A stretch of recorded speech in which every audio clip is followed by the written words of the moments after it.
নমস্কাৰ আপুনি চাই আছে দুপৰৰ সংবাদ মই Jayanta Madhav Goswami big breaking news যোৰহাটৰ ৰৰৈয়াত বায়ু সেনাৰ বিমান দুৰ্ঘটনাগ্ৰস্ত অৱতৰণৰ পাছতেই বিস্ফোৰিত হয় বায়ু সেনাৰ AN-32 বিমানখন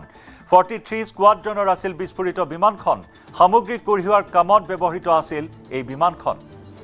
যোৰহাটৰ ৰৰৈয়াত সংঘটিত হৈছে এক ভয়ংকৰ বিমান দুৰ্ঘটনা ৰৰৈয়াস্থিত বায়ু সেনাৰ ঘাটিত সংঘটিত হয় এই দুৰ্ঘটনাটো অৱতৰণ কৰাৰ মুহূৰ্তত হঠাৎ বিস্ফোৰিত হয় বায়ু সেনাৰ AN-32 বিমানখন সেনাৰ সামগ্ৰী কঢ়িওৱা সেনাৰ ৰসদ পাতি কঢ়িওৱা এই বিমানখন অৱতৰণ কৰাৰ মুহূৰ্তত হঠাৎ বিস্ফোৰিত হয় 43 স্কোৱাড্ৰনৰ আছিল বিস্ফোৰিত বিমানখন পুনৰ জনাইছো সামগ্ৰী কঢ়িওৱাৰ কামত ব্যৱহৃত এই বিমানখন কিন্তু কি কাৰণত বিমানখন দুৰ্ঘটনাত পতিত হ'ল বা ভূপতিত হ'ল সেই কথা এতিয়াও জানিব পৰা হোৱা নাই দুৰ্ঘটনা সংঘটিত হোৱাৰ পিছতে বায়ু সেনাৰ ঘাটিত এনেদৰে কোলা ধোঁৱাই সানি ধৰে জুই কোলা ধোঁৱাই সানি ধৰে তীব্ৰ আতংকৰ এটা মুহূৰ্ত ইতিমধ্যে উদ্ধাৰকাৰী দল তাত উপস্থিত হৈ উদ্ধাৰ অভিযান চলাই আছে পৰিস্থিতি নিয়ন্ত্ৰণলৈ আনিবৰ বাবে চেষ্টা অব্যাহত ৰাখিছে কিছু দৃশ্য দেখুৱাইছো কিছু আলোকচিত্ৰ দেখুৱাইছো বিমান ঘাটিৰ ভিতৰৰ পৰিৱেশ দেখুৱাইছো অৱতৰণ কৰাৰ মুহূৰ্তত বিস্ফোৰিত হয় এই প্ৰকাণ্ড ভাৰতীয় বায়ু সেনা বাহিনীৰ এই বিমানখন AN-32 এই বিমানখন দুৰ্ঘটনাত পতিত হৈছে অৱতৰণ কৰাৰ মুহূৰ্তত ৰানৱেত বিস্ফোৰিত হয় বিমানখন ইতিমধ্যে এজন পাইলটৰ মৃত্যুৰ আশংকা কৰা হৈছে এগৰাকী সহ পাইলট গুৰুতৰভাৱে তেওঁক আঘাতপ্ৰাপ্ত অৱস্থাত হাস্পতালত ভৰ্তি কৰোৱা হৈছে উদ্ধাৰ অভিযান বৰ্তমানেও চলাই থকা হৈছে যোৰহাটৰ বিমান দুৰ্ঘটনাৰ এক ভয়ংকৰ খবৰ এই মুহূৰ্তত আমি জনাইছো য'ত দৃশ্য দেখুৱাইছো এয়া ভাৰতীয় বায়ু সেনা বাহিনীৰ বিমান ঘাটি ৰৰৈয়াস্থিত ভাৰতীয় বায়ু সেনাৰ বিমান ঘাটিত অৱতৰণ মুহূৰ্তত আজি বিস্ফোৰিত হয় AN-32 এই বিমানখন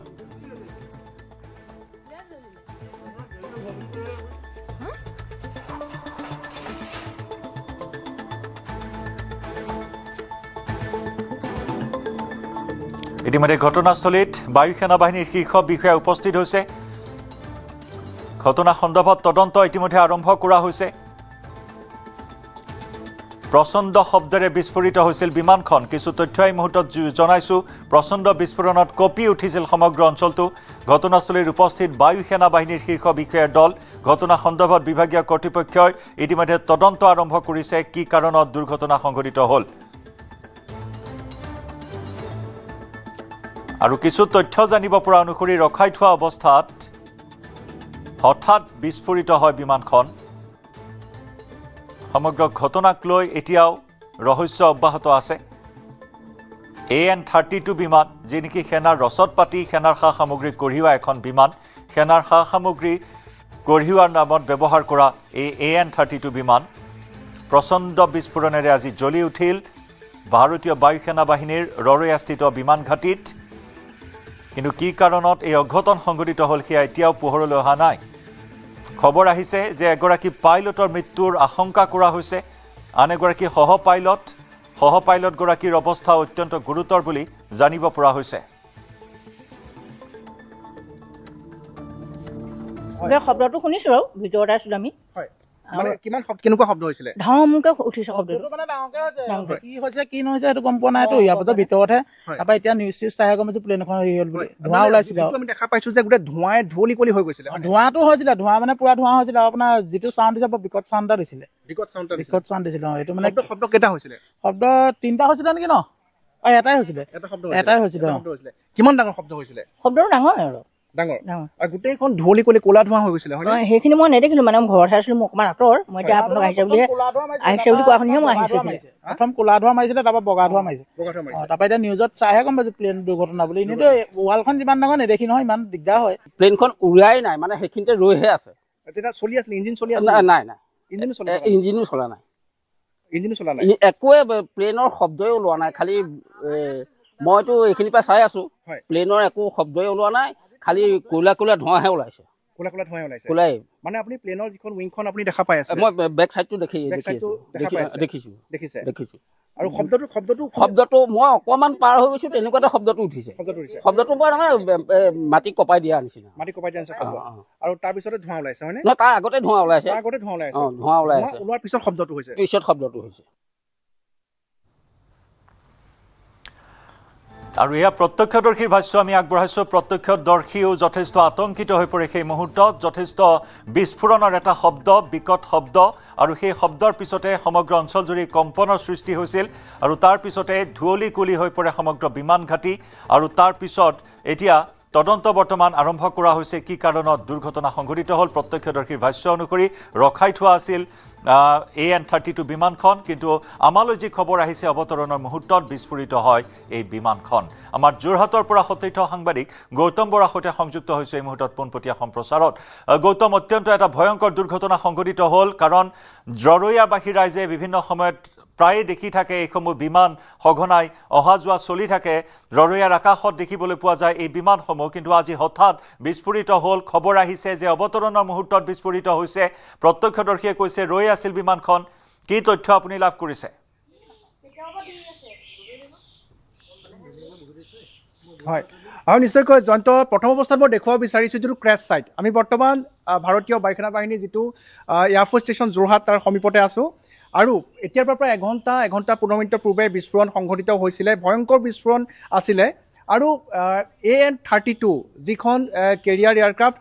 প্ৰথম অৱস্থাত তাৰ পৰা ধোঁৱা ওলাইছিল বুলি আমাক প্ৰত্যক্ষদৰ্শীয়ে জানিবলৈ দিছে। আৰু ধোঁৱা ওলোৱাৰ পিছত ভয়ংকৰ বিস্ফোৰণ হৈছিলে। সেই বিস্ফোৰণত সমগ্ৰ অঞ্চলটো কঁপি উঠিছিলে আৰু তাৰ পিছতে ক'লা ধোঁৱাৰে আৱৰি ধৰিছিলে সমগ্ৰ অঞ্চল। আৰু তাৰ পিছতে যি তথ্য আহিছে যে অগ্নি নিৰ্বাপক বাহিনীৰ গাড়ী তালৈ সোঁত বৈছিলে। ঠিক সেইদৰে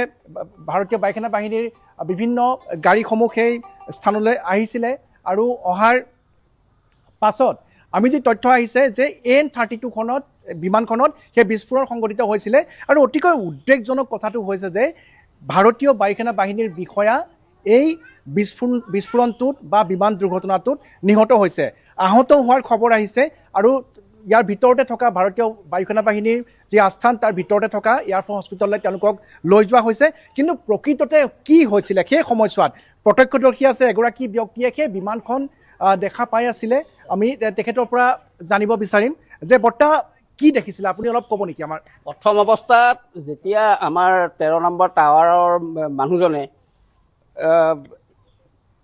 हिंदी में बोला है जे इधर आग लग गया, आग लग गया, आग लग गया, वो वायरलेस किया है। तो हम इधर से ये मुड़ के देखा है पूरा ब्लैक কোলা ধোঁৱা ওলাইছে। কোলা ধোঁৱা মানে ইমানেই ধোঁৱা ওলাইছে। তাৰপিছত মই এনেকৈ চাওঁতে দেখিছোঁ প্লেনৰ বেগটো মানে এনেকৈ অকণমান দেখিছোঁ আৰু পাখিখন। তাৰপৰা দেখাৰ পিছতে অলপ সময়ৰ পিছতে বগা ধোঁৱা ওলাইছে। বগা ধোঁৱা যেতিয়া ওলাইছে তাৰপিছত মই কৰিলোঁ কি বোলো, মইতো কাম কৰি আছিলোঁ, কামলৈ মই গুচি গ'লোঁ। তাৰপিছতে মই প্ৰায় এইখিনিৰ পৰা 3 মিটাৰমান গৈছোঁ, তেনেকুৱাতে আৱাজ উঠিছে। মানে প্ৰথম অৱস্থাত আপুনি দেখা পাইছিলে যে ধোঁৱা ওলাই আছে, ক'লা ধোঁৱা, অকল ক'লা ধোঁৱা। তাৰপিছতে বিস্ফোৰণ ঘটিছে। আৰু এতিয়া প্লেনখন আমি যিটো আপুনি লেণ্ডিং যেতিয়া কৰে জানে নহয়, বা টেক অফ কৰোঁতে বহুত শব্দ দিয়ে এই বিমানখন, আপুনি সদায় দেখা পাই থাকে চাগে। গতিকে আজি যেতিয়া ঘটনা ঘটিছে তেতিয়া বিমানখন ৰৈ আছিল নে? ৰৈ আছে। বিমানখন ৰৈ আছে। বিমানখনত মানে একো লৰচৰ হোৱা নাই। বিমানখন খালি ৰৈ আছে। বেকৰ পাংখাখন মই দেখি আছোঁ। পাংখাখন দেখি আছে। এইটো নেকি বিমানখন লেণ্ড কৰাৰ পিছত আহি পেলাই যেতিয়া পাৰ্কিঙত যে থৈ যায়? নহয়, বিমান ষ্টাৰ্টেই হোৱা নাই। ষ্টাৰ্টেই নাই হোৱা। একদম চিয়'ৰ? একদম চিয়'ৰ। সেইটো মানে মই নিজে দেখিছোঁ যেতিয়া দেখাটোৱে কৈছোঁ আৰু বিমানখন ৰৈ আছে। আৰু মানে আপুনি যিখন বিমান দেখিছিলে তাতে বিস্ফোৰণটো ঘটিছে? তাতেই। কাৰণ বিমানখনৰ বেগটো মই দেখিছোঁ, পাংখাখন, তাৰপৰা ধোঁৱা ওলাই আছে। মই সেইটো একে সম্পূৰ্ণ দেখিছোঁ। মই ৰাস্তাৰ পৰাই চাই আছোঁ। হয়, ধন্যবাদ জনাইছোঁ। আমি যোনটো এগৰাকী প্ৰত্যক্ষদৰ্শীৰ ভাষ্য পালোঁ, তেখেতে পূৰ্বতে উল্লেখ কৰিছিল যে বিমানখন ৰৈ আছিলে। ৰৈ থকাৰ পাছত এই বিমানখনতে প্ৰথম অৱস্থাত তাৰপৰা ধোঁৱা ওলাইছিলে। ধোঁৱা ওলোৱাৰ পাছত তাতে এক হোৱা দোৱা পৰিস্থিতিৰ সৃষ্টি হয় যে জুই লগা বুলি এলাৰ্ট জাৰি কৰা হয়। আৰু তাৰ কিছু সময় পিছতে এটা ভয়ংকৰ বিস্ফোৰণৰ শব্দই সমগ্ৰ অঞ্চলটো জোকাৰি যায়। আৰু তাৰ পিছতো ধাৰণা কৰা হৈছিলে প্ৰথম অৱস্থাত যে যেতিয়া আমি খবৰ পাইছিলোঁ, যিহেতু মক ড্ৰিল হৈ থাকে, যিহেতু সমগ্ৰ উত্তৰ পূব ভাৰতৰ এটা অতি গুৰুত্বপূৰ্ণ ভাৰতীয় বায়ুসেনা বাহিনীৰ আস্থান হয়, এয়াৰফ'ৰ্চ ষ্টেচন হয় যোৰহাটৰ ৰৰৈয়া এয়াৰফ'ৰ্চ ষ্টেচন যোৰহাট। আৰু ইয়াতে সুখয় স্কোৱাড্ৰন আছে, AN-32 স্কোৱাড্ৰন আছে। আৰু সমগ্ৰ উত্তৰ পূৰ্বাঞ্চলৰ বাবে এটা অন্যতম গুৰুত্বপূৰ্ণ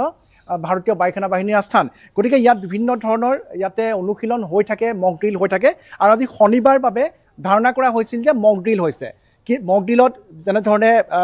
অগ্নি নিৰ্বাপক বাহিনী গাড়ীসমূহ আহে প্ৰথম অৱস্থাত আমি যেতিয়া ঘটনাটোৰ বিষয়ে গম পাইছোঁ তাৰ বহু পিছলৈকে আমি সেয়া মক ড্ৰিলৰ ঘটনা বুলি ভাবি আছিলোঁ কিন্তু যেতিয়া গম পোৱা গৈছে যে নহয় প্ৰকৃততে এখন বিমান দুৰ্ঘটনাগ্ৰস্ত হৈছে আৰু অতি উদ্বেগজনক কথাটো হৈছে যে তাতে ভাৰতীয় বায়ুসেনা বাহিনীৰ বিষয়াও নিহত হৈছে ইয়াতে সমীপৱৰ্তী অঞ্চলত বসবাস কৰা বহু লোক আছে বাইদেউ আপোনালোকে শব্দ শুনিছিলে নেকি শুনিছিলে হয় যদি সম্ভৱ অকণ যদি আগলৈ আহে কথাখিনি অলপ জানিব বিচাৰিম আপোনালোকৰ পৰা হয় বৰ্মা অকণ যদি আগলৈ আহে আমাৰ মানে কেমেৰা ওপৰত আছে গছৰ ওপৰত আছে কাৰণে আমি হয় আপোনালোকে শব্দ শুনিছে কিমান ডাঙৰ শব্দ আছে বহুত ডাঙৰ শব্দ ঘৰ লৰাই গৈছে কপি গৈছে ঘৰ কপি গৈছে মানে সেই প্লেনখন দেখা পাইছিল নি আপোনালোকে প্লেনখন দেখা পোৱা নাই আন দিনাখনো এনেকৈ শব্দ হয় বাৰু সেইটো শব্দ বুলি ভাবি পেলাই আমি ৰাখিছোঁ আৰু চাবলৈ অহা নাই তাৰপিছত এতিয়া ছোৱালীয়ে ক'লতহে গম পাইছোঁ বোলে হয় বোলে হেৰি প্লেনখন পৰিলে গম নাপানি মা এনেকৈ ক'লতহে আহিছোঁ চাবলৈ দেখোন হয় ধন্যবাদ জনাইছোঁ আৰু আমি পুনৰ দেখুৱাবলৈ চেষ্টা কৰিছোঁ জয়ন্ত যিটো ক্ৰেছ ছাইট আছে সেই ক্ৰেছ ছাইটটো দেখুৱাবলৈ চেষ্টা কৰিছোঁ যে এটা অতি উদ্বেগজনক ঘটনা আজি সংঘটিত হৈছে সমগ্ৰ দেশকে জোকাৰি গৈছে যে কিয়নো আজিৰ পৰা প্ৰায় 3 মাহ পূৰ্বে কাৰ্বি আংলঙত সুখoi MKI-30 এখন যুঁজাৰু বিমান দুৰ্ঘটনাত পতিত হৈছিলে পাহাৰত খুন্দামাৰি দুৰ্ঘটনাত পতিত হৈছিলে আৰু দুগৰাকীকৈ ভাৰতীয় বায়ুসেনা বাহিনীৰ দক্ষ পাইলটক যুঁজাৰু বিমানৰ পাইলটক দেশে হেৰুৱাইছিলে আৰু তাৰ কিছুদিনৰ পিছতে কেইটামান মাহৰ পিছতে আমি দেখা পালোঁ যে পুনৰবাৰ ভাৰতীয় বায়ুসেনা বাহিনীৰ যোৰহাটস্থিত আস্থানৰ নিশ্চয় গৌতম আপুনি সংযুক্ত হৈ থাকিব আমাৰ সৈতে আমি জনাইছোঁ আমাৰ দৰ্শকসকলক এই এক্সক্লুচিভ খবৰ অৱতৰণৰ সময়ত দুৰ্ঘটনাত পতিত হৈছিল AN-32 বিমানখন ভাৰতীয় বায়ুসেনাৰ নিশ্চিত এই তথ্য ভাৰতীয় বায়ুসেনাই এই নিশ্চিত তথ্য প্ৰদান কৰিছে ঘটনা সন্দৰ্ভত তদন্ত আৰম্ভ কৰিছে বায়ুসেনাই এই মুহূৰ্তত জনাইছোঁ অৱতৰণৰ মুহূৰ্ততে দুৰ্ঘটনাত পতিত হৈছিল AN-32 বিমানখন AN-32 এণ্টনভ 32 এখন বিমান সেয়া হৈছে মিলিটেৰী ট্ৰান্সপৰ্ট কেৰিয়াৰ হিচাপে ব্যৱহাৰ কৰা এখন বিমান ভাৰতীয় বায়ুসেনাই এই মুহূৰ্তত নিশ্চিত তথ্য প্ৰদান কৰিছে যে অৱতৰণৰ মুহূৰ্ততে বিমানখন দুৰ্ঘটনাত পতিত হৈছে ঘটনা সন্দৰ্ভত ইতিমধ্যে আৰম্ভ কৰিছে বায়ুসেনাই তদন্ত গৌতম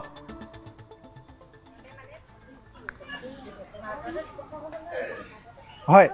নিশ্চয়কৈ জয়ন্ত যিহেতু এনেধৰণৰ যেতিয়া বিমানসমূহ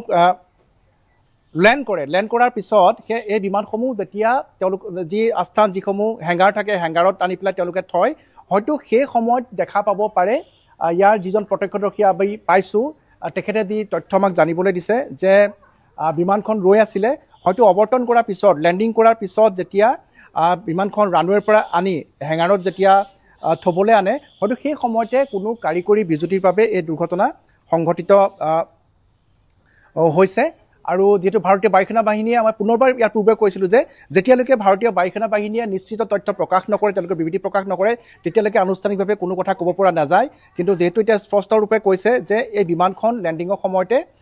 দুৰ্ঘটনাত পতিত হৈছে আৰু তেওঁলোকে আমি যি হাতত তথ্য আহি পৰিছে যে ভাৰতীয় বায়ুসেনা বাহিনীৰ বিষয়া নিহত হৈছে আৰু সুখoi 30 যি বিমান দুৰ্ঘটনাগ্ৰস্ত হৈছিলে কাৰ্বি আংলঙত তাৰ পিছতে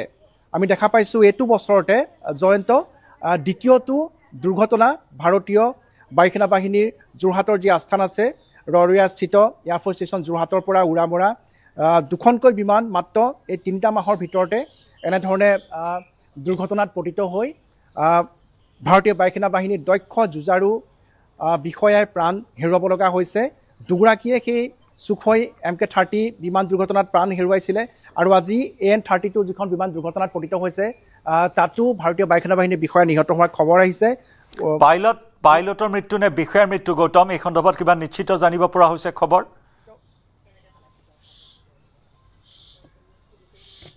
হয় নিশ্চয়কৈ যে ভাৰতীয় বায়ুসেনা বাহিনীৰ বিষয়াসকলৰ বহু ক্ষেত্ৰত AN-32ত যিহেতু পাইলটেই থাকে আৰু যিহেতু ৰচদ পাতি সৰবৰাহৰ বাবে ব্যৱহাৰ কৰা হয় আৰু তাত বহু সময়ত ভাৰতীয় বায়ুসেনা বাহিনীৰ বিষয়াসকল বা সেনা বাহিনীৰ লোকসকলক সৰবৰাহৰ ক্ষেত্ৰতো ব্যৱহাৰ কৰা হয় কিন্তু ধাৰণা কৰা হৈছে যে ভাৰতীয় AN-32খনৰ পাইলটৰ মৃত্যু হৈছে বুলি ধাৰণা কৰা হৈছে কিয়নো পৰিচয় জানিব পৰা হৈছে নেকি গৌতম পৰিচয় এই মুহূৰ্তত জানিব পৰা হৈছে দুগৰাকী পাইলট থকাৰ কথা জানিব পৰা হৈছিল এগৰাকী সহ পাইলট তেওঁক সংকটজনক অৱস্থাত ইতিমধ্যে উদ্ধাৰকাৰী দলে উদ্ধাৰ কৰিছে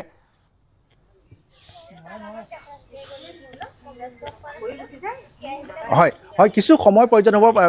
জয়ন্ত মই কিছু সময় পিছতে সেয়া তথ্য জনাব পাৰিম কিয়নো আমি পোনপটীয়াকৈ সম্প্ৰচাৰ কৰি আছোঁ বিগত প্ৰায় 30-40 মিনিট ধৰি গতিকে আমি কিছু সময় পিছতে আপোনাক সেই তথ্য জনাবলৈ সক্ষম হ'ম কিন্তু যে নিহত হৈছে সেয়া নিশ্চিত এই বিস্ফোৰণৰ ফলত নিহত হোৱাটো নিশ্চিত আৰু আমি যে দেখুৱাইছোঁ যে বৰ্তমান তাতে অনুসন্ধান চলি আছে যি ক্ৰেছ ছাইট আছে যি স্থানত এই বিমান দুৰ্ঘটনা সংঘটিত হৈছিলে তাতে উচ্চপদস্থ বিষয়াসকল বিভিন্ন তেওঁলোকৰ বিভাগীয় বিষয়াসকল উপস্থিত হৈ তেওঁলোকে তন্নতন্নকৈ পৰীক্ষা কৰিব যে এই AN-32 বিমানখন কেনেদৰে দুৰ্ঘটনাত পতিত হ'বলৈ পালে কিয়নো বহু বছৰ ধৰি উত্তৰ পূৰ্বাঞ্চলৰ যিসমূহ দুৰ্গম স্থানত ভাৰতীয় সেনা বাহিনী আছে বা এনেধৰণৰ নিশ্চয় গৌতম ইণ্ডিয়ান এয়াৰ ফ'ৰ্চৰ এটা পোষ্ট এই মুহূৰ্তত আমি দেখুৱাই ল'ব বিচাৰিছোঁ আমাৰ দৰ্শকসকলক আৰু এই পোষ্টৰ জৰিয়তে এই খবৰ নিশ্চিত কৰিছে ইতিমধ্যে য'ত নেকি AN-32 এয়াৰক্ৰাফ্ট এটা দুৰ্ঘটনাৰ সন্মুখীন হোৱাৰ কথা উল্লেখ কৰিছে যোৰহাটৰ ৰৰৈয়াৰ বিমান ঘাটিত লেণ্ডিং বা অৱতৰণ কৰাৰ মুহূৰ্তত এই দুৰ্ঘটনা সংঘটিত হোৱাৰ কথা উল্লেখ কৰিছে য'ত নেকি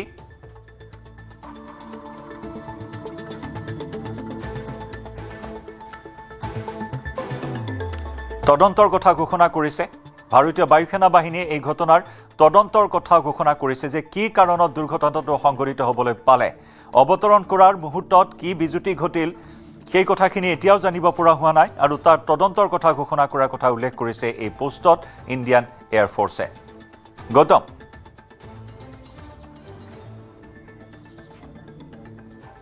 হয় হয় নিশ্চয়কৈ জয়ন্ত চাওক ইয়াৰ পূৰ্বে মই উল্লেখ কৰিছোঁ যে Sukhoi MKI-30 যিখন বিমান যুঁজাৰ বিমান দুৰ্ঘটনাগ্ৰস্ত হৈছিলে তাতো দেশে দুগৰাকী অতি দক্ষ পাইলটক হেৰুৱাইছিলে আৰু সেই ঘটনাৰ চৰ্চা মাৰ নাযাওঁতে দ্বিতীয়টো দুৰ্ঘটনাই জোকাৰি গৈছে এয়াৰফ'ৰ্চ ষ্টেচন যোৰহাটক কিয়নো আজি যি দুৰ্ঘটনা সংঘটিত হৈছে AN-32 আৰু AN-32ৰ সেৱাৰ বিষয়ে যদি আমি ক'বলৈ যাওঁ যে উত্তৰ পূৰ্বাঞ্চলৰ বা উত্তৰ পূব ভাৰতলৈ যিসমূহ দুৰ্গম স্থানত থকা যিসমূহ সেনা বাহিনীৰ ঘাটি আছে তালৈ ৰচদ পাতিৰ পৰা আৰম্ভ কৰি ঔষধৰ পৰা আৰম্ভ কৰি তালৈ বিভিন্ন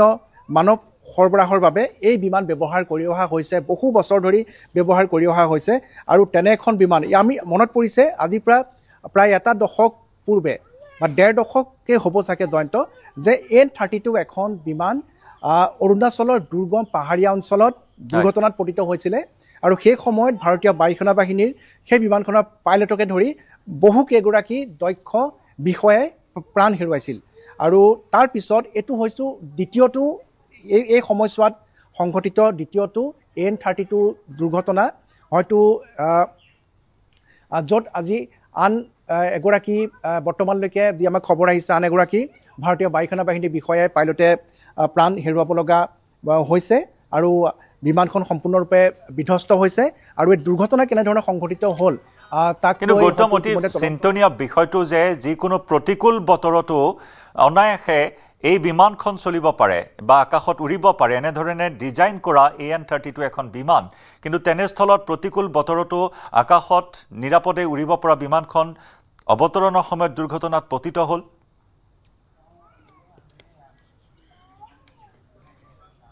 হয় নিশ্চয়কৈ জয়ন্ত চাওক আজি যোৰহাটৰ আকাশ আমি ফৰকাল বুলিয়ে ক'ব লাগিব আজিতো বৰষুণ নাই আজি ফৰকাল আজি যোৱা নিশা বৰষুণ হৈছিলে আজি যি সময়ত দুৰ্ঘটনা সংঘটিত হৈছে সেই সময়ত কিন্তু আকাশ ফৰকাল আছিলে আৰু ভাৰতীয় বায়ুসেনা বাহিনীৰ যিটো এয়াৰফ'ৰ্চ ষ্টেচন আছে সেই এয়াৰফ'ৰ্চ ষ্টেচনৰ ৰানৱেৰ পৰা আৰম্ভ কৰি তাত যিখিনি সা সুবিধা আছে অত্যাধুনিক যিকোনো অল ৱেডাৰ ইয়াত বিমান অৱতৰণ কৰিব পাৰে আৰু ঠিক সেইদৰে ইয়াৰ পৰা বিমানৰ উৰণো সম্ভৱ হ'ব পাৰে 24 ঘণ্টাই অৰ্থাৎ যেনেকুৱা ৱেডাৰে নহওক কিয় এই এয়াৰপৰ্টটো এনেধৰণে ডিজাইন কৰা হৈছে যে তাত সকলো সময়তে বিমানৰ অৱতৰণ আৰু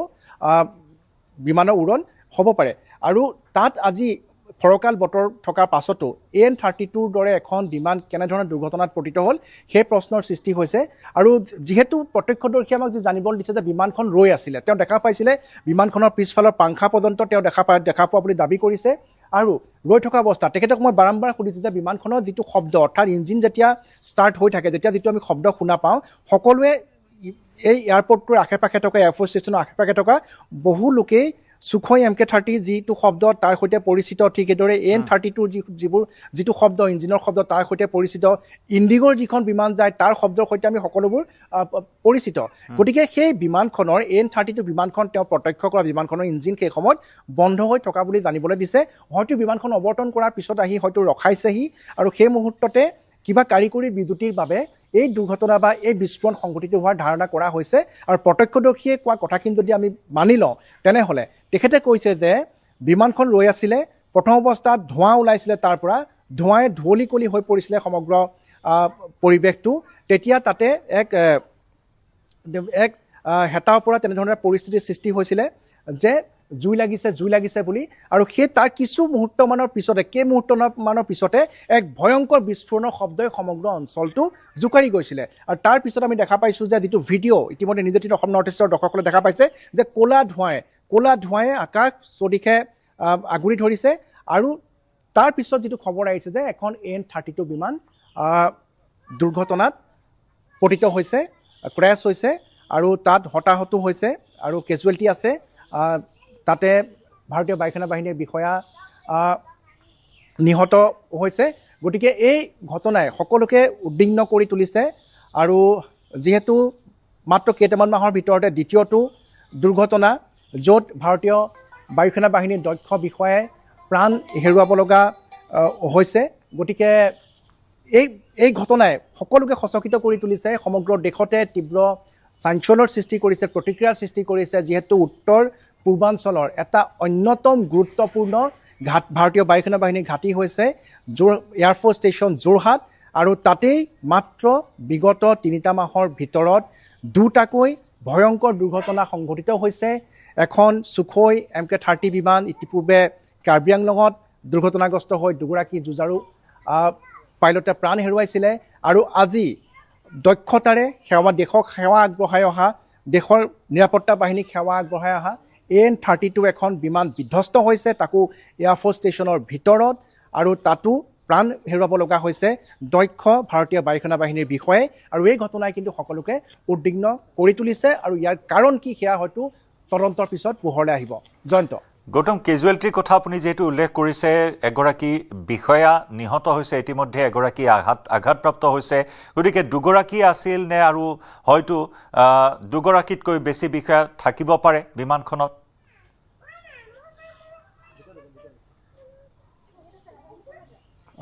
হয় নিশ্চয়কৈ জন্ত মই পুনৰবাৰ কৈছোঁ যিহেতু মই পোনপটীয়া সম্প্ৰচাৰত আছোঁ বিগত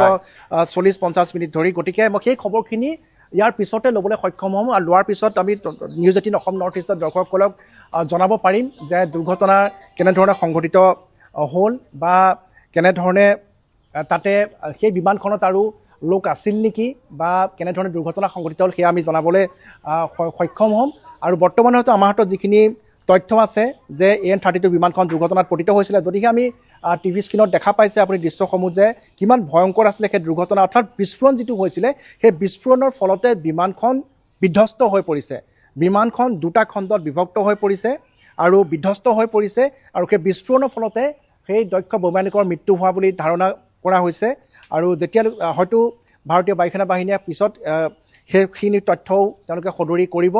আৰু এই মুহূৰ্তত আমি যি দেখুৱাই আছোঁ যে যি দুৰ্ঘটনাস্থলী তাতে সেই দুৰ্ঘটনা সংঘটিত হৈছিলে গৌতম আপুনি তথ্য সংগ্ৰহ কৰক কিছু মন্তব্য আছে আমি সেই মন্তব্যখিনি আগবঢ়াই লৈছোঁ আপুনি কিছু তথ্য সংগ্ৰহ কৰিব আমাৰ সতীৰ্থ সাংবাদিক গৌতম বৰাই নিৰবিচ্ছিন্নভাৱে এই তথ্যখিনি আমালৈ আগবঢ়াই আছে আমি ভিজুৱেলছ দেখুৱাইছোঁ এক্সক্লুজিভ ভিজুৱেলছ এয়া ৰৰৈয়া বিমান ঘাটিৰ এই ভয়ংকৰ পৰিস্থিতি বিমান দুৰ্ঘটনা সংঘটিত হোৱাৰ পিছত কাৰণ এই ৰৰৈয়া বিমান ঘাটিৰ চাৰিওকাষে আৱাসিক অঞ্চল আছে বহু গাঁও আছে আৱাসিক অঞ্চল সেই আৱাসিকসকল যথেষ্ট আতংকিত হৈ পৰে গৌতমে কোৱাৰ দৰে প্ৰতিখন ভাৰতীয় বায়ুসেনা বাহিনীৰ বিমানৰ ইঞ্জিনৰ শব্দৰ সৈতে তেওঁলোক চিনাকি তেওঁলোক পৰিচিত কিন্তু আজি যিটো বিকট শব্দ কৰিলে সমগ্ৰ অঞ্চলত এটা বৃহৎ কম্পনৰ সৃষ্টি হ'ল আৰু তাৰ পিছতে ৰাইজ যথেষ্ট আতংকিত হৈ পৰে প্ৰত্যক্ষদৰ্শীয়ে জনাইছে যে বিমানখন ৰৈ আছিল আনহাতে ভাৰতীয় বায়ু সেনা বাহিনীয়ে ইতিমধ্যে নিশ্চিত কৰিছে যে অৱতৰণ কৰিছিল বিমানখনে আৰু অৱতৰণ কৰাৰ পিছত ৰৈ থকা বিমানখনত কেনেদৰে ধোঁৱাই চানি ধৰিলে বিধ্বস্ত হৈ পৰিল দুটা ভাগত দ্বিখণ্ডিত হৈ সম্পূৰ্ণৰূপে জ্বলি চাৰখাৰ হৈ গ'ল বিমানখন য'ত নেকি এগৰাকী বিষয়াৰ মৃত্যু হোৱাৰ তথ্য আহিছে পৰিচয় এতিয়াও জানিব পৰা হোৱা নাই দুগৰাকী পাইলট বা বিষয়াৰ লগতে আন কোনো বিষয়াও আছিল নেকি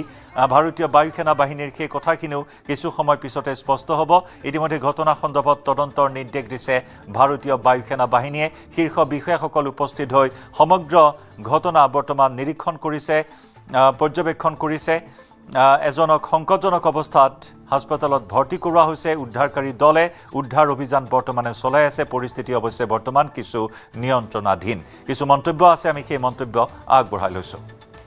প্লেনখন উৰাই নাই মানে সেইখিনিতে ৰৈহে আছে তেতিয়া চলি আছিল ইঞ্জিন চলি আছিল নাই নাই ইঞ্জিনো চলা নাই ইঞ্জিনো চলা নাই একোৱে প্লেনৰ শব্দই ওলোৱা নাই খালি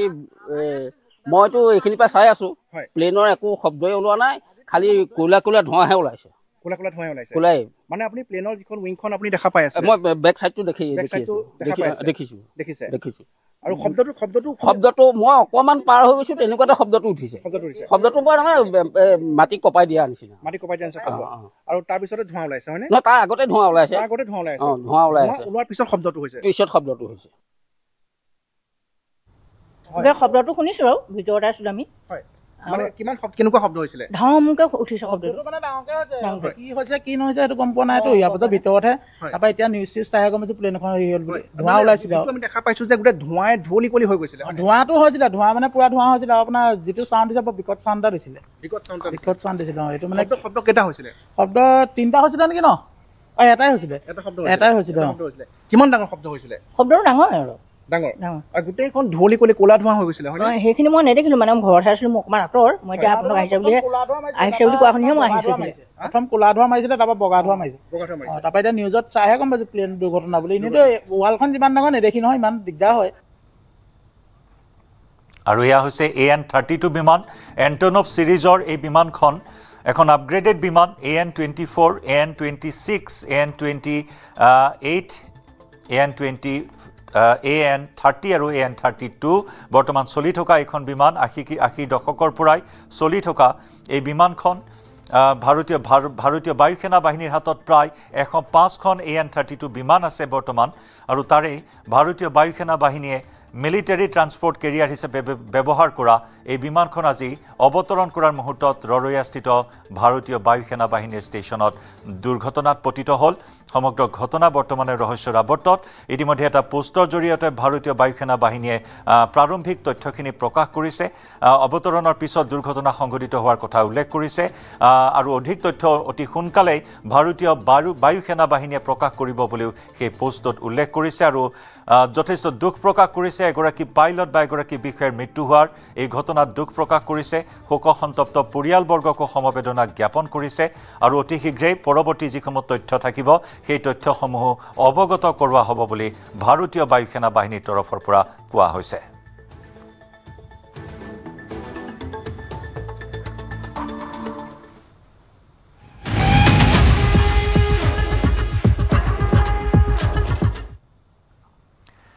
মহানগৰীৰ বৰবাৰীত অস্ত্ৰধাৰী ডকাইতৰ সন্ত্ৰাস দূৰদৰ্শন কলনী দুটাকৈ বাসগৃহত লুটপাট চলালে এজনীয়া ডকাইতে ঘৰত অকলশৰে থকা ছাত্ৰৰ মূৰত পিষ্টল টোৱাই এই লুটপাট চলালে ডকাইতৰ দলে 10ম শ্ৰেণীৰ ছাত্ৰজনক বাথৰুমত বন্দী কৰি লুটপাট প্ৰথমে দুৱাৰ টুকুৰিয়াই ছাত্ৰজনক পানী খুজি ডকাইটোৱে পানী সেৱন কৰে আৰু তাৰ পিছত হঠাৎ ছাত্ৰজনৰ হাতৰ পৰা মোবাইল কাঢ়ি ধমক দি আলমাৰীৰ চাবি লৈছিল ডকাইটোৱে হিন্দী ভাষাত ধমকি দিছিল ছাত্ৰজনক দূৰদৰ্শন কলনীৰ C ব্লকৰ C15 নম্বৰৰ ফ্লেটত লুটপাট চলাই ডকাইটোৱে মৃণাল বড়ো নামৰ লোকজনৰ ঘৰত এই ঘটনা CCTVত বন্দী ডকাইটোৰ মুখমণ্ডল ইপিনে মৃণাল বড়ো ঘৰত প্ৰৱেশ কৰাৰ পূৰ্বে B ব্লকৰ 32 নম্বৰ ঘৰতো পাছফালৰ পৰা প্ৰৱেশ কৰি লুটপাট চলাই ডকাইটোৱে আমি দৃশ্য দেখুৱাইছো CCTVত বন্দী হোৱা এই ডকাইটোৰ দৃশ্য বহু সময় ধৰি দূৰদৰ্শন কলনীত টহল দি আছিল এই ডকাইটোৱে কেইবাবাৰো অহা যোৱা কৰিছিল কলনীৰ যিসমূহ ব্লক আছে যিসমূহ বাসগৃহ আছে যিসমূহ আৱাসিক অট্টালিকা আছে সেই অট্টালিকাসমূহৰ আগে পাছে ঘূৰা ফুৰা কৰি আছিল আৰু তাৰ পিছতে অভিভাৱক নথকাৰ সুযোগ লৈ চি ব্লকৰ সেই এপাৰ্টমেণ্টটোত সেই ফ্লেটটোত প্ৰৱেশ কৰে আৰু তাৰ পিছত নৱমমান শ্ৰেণীৰ ছাত্ৰজনৰ মূৰত পিষ্টল টোঁৱাই বাথৰুমত বন্দী কৰি মোবাইল কাঢ়ি লয় আৰু নগদ ধন লৈ উধাও হয় এই ডকাইতটো। ইয়াৰ পূৰ্বে বি ব্লকৰ ৩২ নম্বৰ ঘৰতো পাছফালৰ পৰা প্ৰৱেশ কৰি লুটপাট চলাই ডকাইতটোৱে। শুকুৰবাৰে বিয়লিৰ পৰাই এই আৱাসিক এলেকাত এনেদৰে ঘূৰি ফুৰিছিল ডকাইতটোৱে। কাৰোবাৰ ঘৰৰ আলহী বুলি কোনো আৱাসীয়ে দিয়া নাছিল গুৰুত্ব। শুকুৰবাৰে সন্ধিয়া ৫:৩০ বজাৰ পৰা ৬ বজাৰ ভিতৰত এই ডকাইতিৰ ঘটনা সংঘটিত হয়।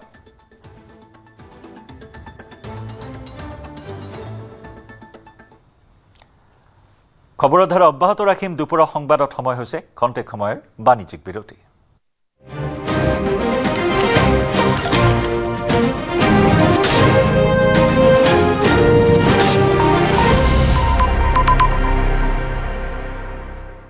अक्कर बक्कर बम्बे बो ঘৰত কোনটো টিএমটি লগাইছে? माइथन स्टील আপোনাৰ ওপৰত ট্ৰাষ্ট কৰিব পাৰি। ओके ষ্ট্ৰং মানে মাইথান ষ্টীল। ৰাষ্ট্ৰীয় প্ৰেক্ষাপটত পুনৰ জিলিকিল অসমৰ সুনাম। ৰাজ্যলৈ গৌৰৱ কঢ়িয়াই আনিলে 11গৰাকী বিশিষ্ট শিল্পীয়ে। ৰাজ্যৰ 5গৰাকী বিশিষ্ট শিল্পীলৈ সংগীত নাটক অকাডেমী বঁটা। 6গৰাকী শিল্পীয়ে লাভ কৰিলে উস্তাদ বিছমিল্লাহ খাঁ যুৱ বঁটা। ঘোষিত হ'ল 2024 আৰু 25 বৰ্ষৰ সংগীত নাটক অকাডেমী আৰু উস্তাদ বিছমিল্লাহ খাঁ যুৱ বঁটা। সদ্য ঘোষিত এই বঁটাসমূহেৰে ৰাষ্ট্ৰীয় পৰ্যায়ত বিভূষিত হ'ল অসমৰ মুঠ 11গৰাকী বিশিষ্ট তথা প্ৰভাৱশালী শিল্পী। ৰাষ্ট্ৰীয় পৰ্যায়ৰ এই খিতাপ লাভ কৰি স্বাভাৱিকতে উৎফুল্লিত হৈ পৰিছে ৰাজ্যৰ বিশিষ্ট অভিনেত্ৰী চেতনা দাস। দিল্লীৰ এই সৰ্বোচ্চ স্বীকৃতিয়ে আৱেগিক কৰি তুলিছে জ্যেষ্ঠ শিল্পীগৰাকী। তোমালোকৰ জৰিয়তে মই অসমবাসী ৰাইজলৈ আশীৰ্বাদ আৰু সেৱা জনাইছোঁ। ভাল লাগিছে তাকে মানে আৰু কাম কৰিবলৈ অনুপ্ৰাণিত হ'ম। কীৰ্তন ঘৰৰ মজিয়াৰ পৰা জি ৰামজী আইন 2025 চনত প্ৰণয়ন কৰিছিল আৰু এই আইনখনৰ মূল উদ্দেশ্য আছিলে যে পুৰণা MGNৰেগাত ৰুৰেল এমপ্লয়মেণ্টৰ ওপৰত গুৰুত্ব দিয়া হৈছিলে। এই আইনখনত ৰুৰেল এমপ্লয়মেণ্ট আৰু এছেট ক্ৰিয়েশ্যন অৰ্থাৎ এমপ্লয়মেণ্ট দিয়া হ'ব, ৱেজ পাব, কিন্তু লগতে যাতে গাঁওখনৰ বাবে এটা এছেট এটাও যাতে ক্ৰিয়েট হয়। এই আইনখন অসমত আমি 1 জুলাইৰ পৰা বলবৎ কৰিবৰ বাবে সিদ্ধান্ত লৈছোঁ। 1 জুলাইৰ পৰা অসমত আনুষ্ঠানিকভাৱে জি ৰামজী আমাৰ যিটো আইন বা যিখন আঁচনি তাক 1 জুলাইৰ পৰা আনুষ্ঠানিকভাৱে ৰূপায়ণ কৰা হ'ব। এই আইনখন ৰূপায়ণ কৰাৰ বাবে বা এই আঁচনিখন ৰূপায়ণ কৰাৰ বাবে এই বছৰত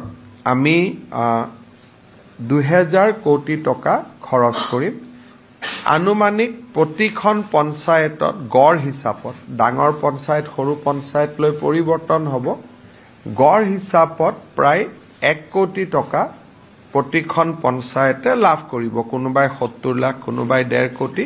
কিন্তু যদি আমি এভাৰেজ গড় এটা উলিয়াওঁ তেতিয়াহ'লে প্ৰতিখন পঞ্চায়তে 1 কোটিকৈ টকা লাভ কৰিব। আৰু এই আইনখনত 125 দিনৰ বাবে গাঁৱৰ মানুহক নিশ্চিত উপাৰ্জনৰ বা নিশ্চিত আয়ৰ সুবিধা উলিয়াই দিয়া হ'ব। MGNৰেগা আইনত 90 দিন আছিল, এতিয়া 90 দিনৰ পৰিৱৰ্তে 125 দিন হ'ব। আজিৰ কেবিনেটে 1 জুলাইৰ পৰা জি ৰামজী আইন সম্পূৰ্ণভাৱে ৰূপায়ণ কৰাৰ বাবে সিদ্ধান্ত গ্ৰহণ কৰে আৰু ই আমাৰ গাঁও বা গ্ৰাম্য অৰ্থনীতিত যথেষ্ট উৎসাহ আনিবৰ বাবে সফল হ'ব। এইবাৰ আমি পঞ্চায়তসমূহৰ বাবেও এখন গাইডলাইন প্ৰস্তুত কৰিম, যাতে যিহেতু এছেট ক্ৰিয়েশ্যন, সেইকাৰণে স্কুলৰ বাউণ্ডৰী ৱাল, গাঁৱৰ শ্মশান, গাঁৱৰ ৰাস্তা, এনেকৈ আমি নিৰ্দিষ্টভাৱে কাম কেইটামান ঠিক কৰি দিম, যাতে পুঁজিসমূহ সেই কামসমূহতে ব্যয় কৰিব পৰা যায়। আজি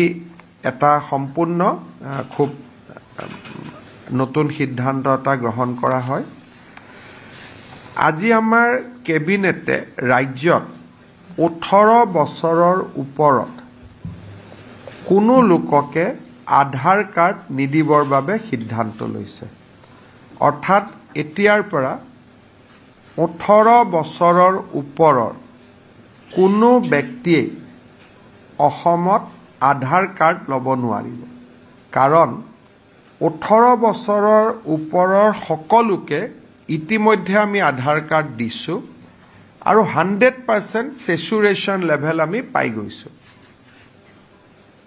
এতিয়া যদি কোনোবা ব্যক্তিক আধাৰ লাগে, জিলা উপায়ুক্তই ৰাজ্য চৰকাৰৰ পৰা অনুমতি ল'ব লাগিব, তেতিয়াহে জিলা আয়ুক্তই আধাৰ কাৰ্ড দিব পাৰিব। কিন্তু 18 বছৰৰ তলৰ যুৱক যুৱতীৰ বাবে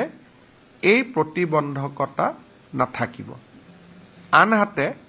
2027 চনৰ মাৰ্চলৈকে ST, শিডিউল ট্ৰাইব আৰু টি গাৰ্ডেনৰ বাদ পৰা যদি কোনোবা আছে, আধাৰ কাৰ্ড দি থাকিব পাৰিব।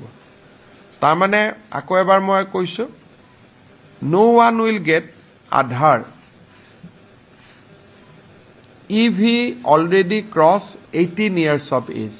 18 বছৰৰ ওপৰত হ'লে আধাৰ কাৰ্ড আৰু অসমত নাপাব। 6 মাহৰ কাৰণে আমি টি গাৰ্ডেন আৰু ST আমি এটা এক্সেমশ্যন দিছোঁ, কাৰণ তাত এতিয়াও কিছু সংখ্যক মানুহে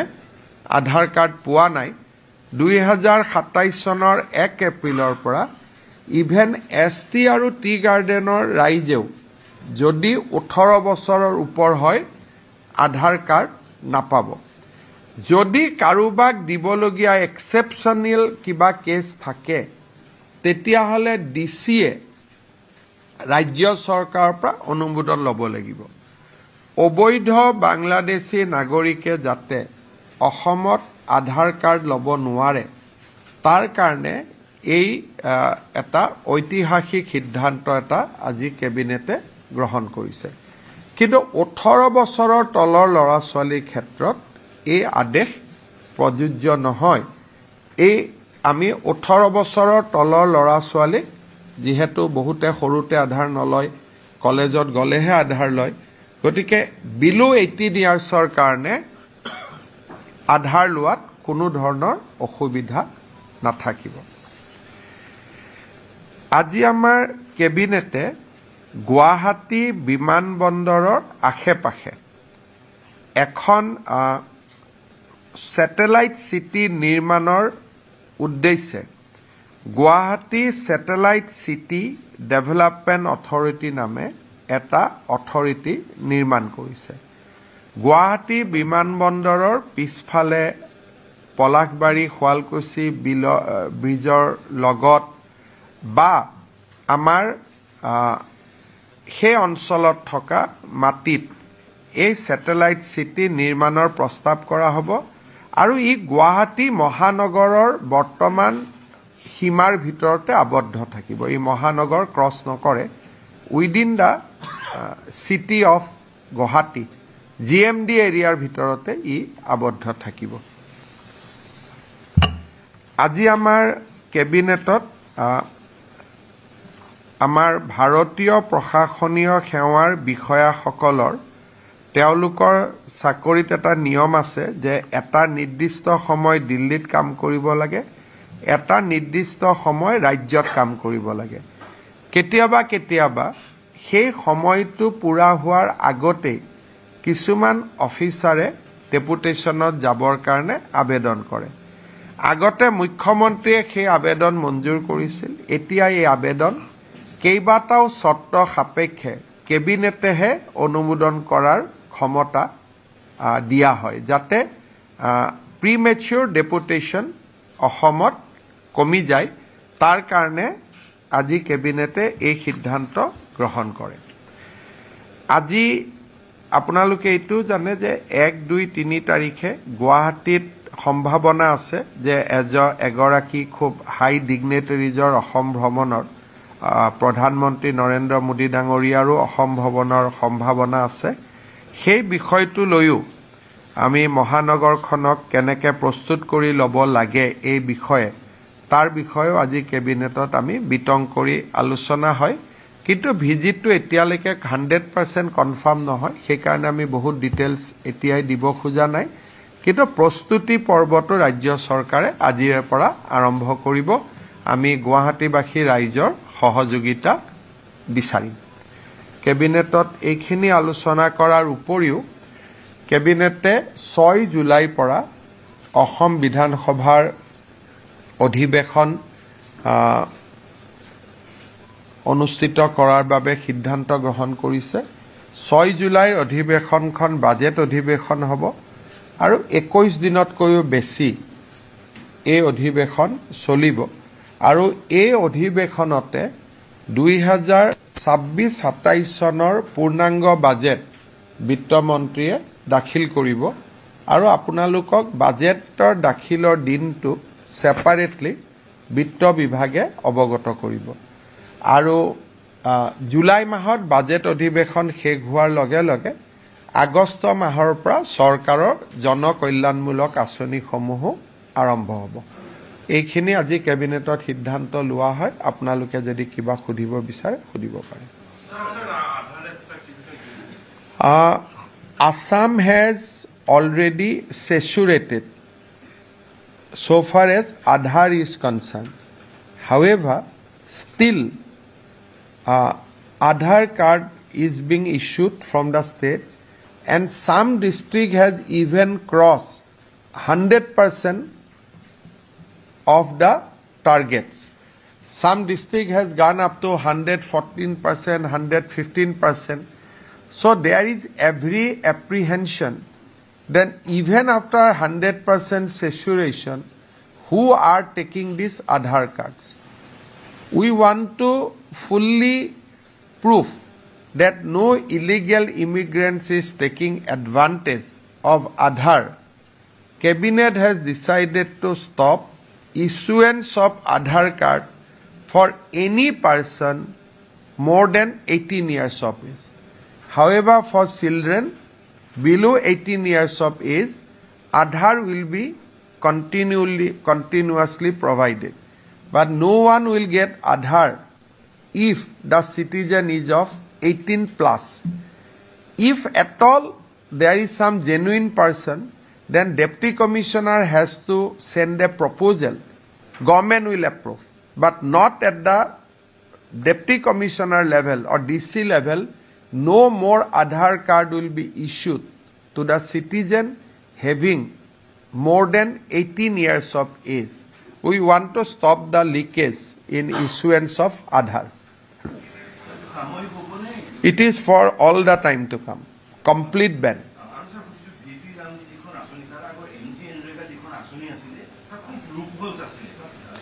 এতিয়া আমি চেষ্টা কৰি আছো যে ভিবি ৰামজিত যাতে লুপ হোলছ নাথাকে তাৰ কাৰণে এখন কেবিনেট কমিটিও আজি আমি গঠন কৰি দিছো পঞ্চায়ত বিভাগৰ মন্ত্ৰীৰ অধীনত আমাৰ কেইবাজনো মন্ত্ৰীৰ কেবিনেট কমিটি হ'ব আমি চেষ্টা কৰিম যাতে ভিবি জি ৰামজিত প্ৰথমৰ পৰা আমি চকু দিব পাৰো আৰু যিবিলাক লুপ হোলছ আছিলে এমজি এনৰেগাত তাক যাতে আমি নোহোৱা কৰিব পাৰো এটা আলোচনা হৈছে সেই সংক্ৰান্তত আমি আৰু আলোচনা কৰিম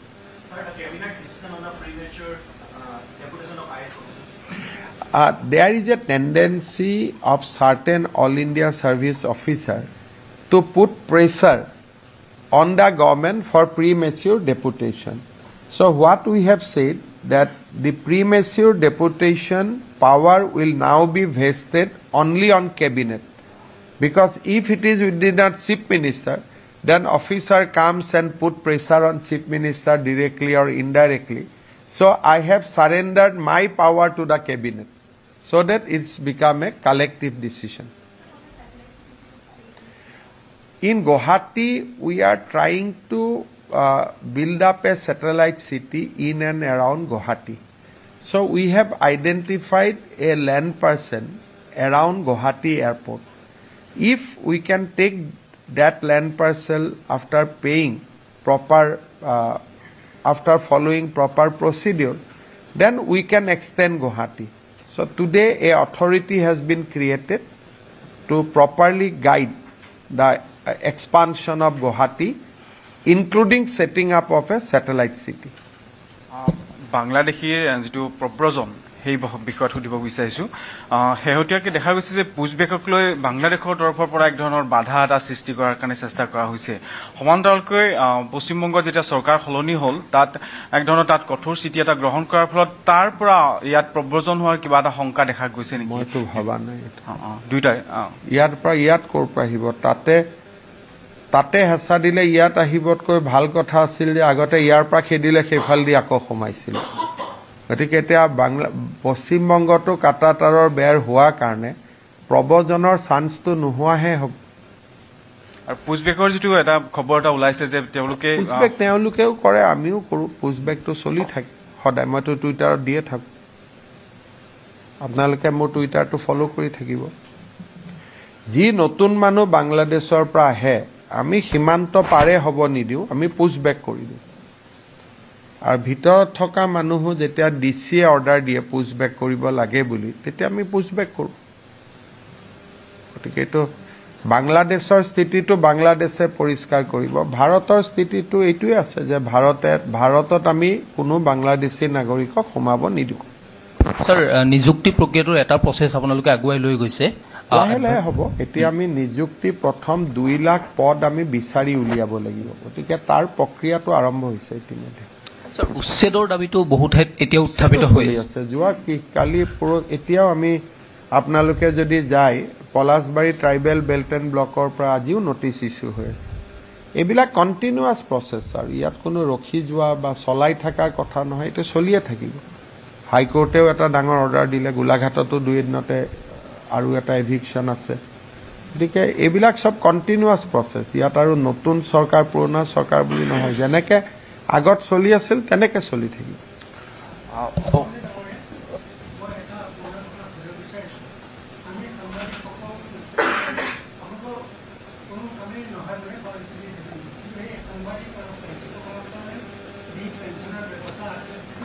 বিত্তমন্ত্ৰীক সুধি ল'ব সাংবাদিককতো পেঞ্চন সাংবাদিকৰ মালিকে দিব লাগে না মালিকে ভাল পেঞ্চন ফাণ্ড ক্ৰিয়েট কৰিব লাগে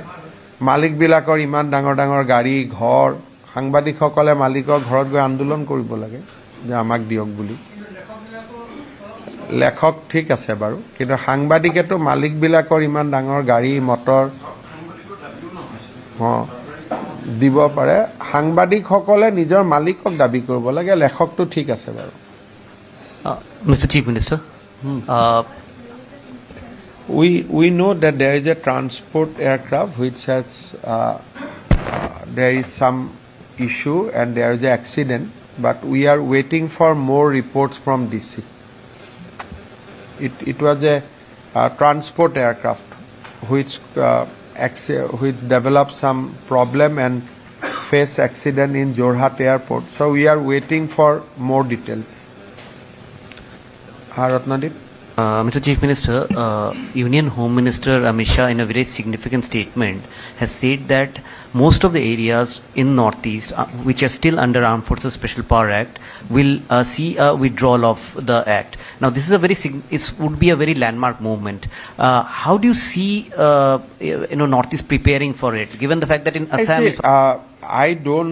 I don't have to add on anything on the comments of Honorable Union Home Minister. But Assam is by and large,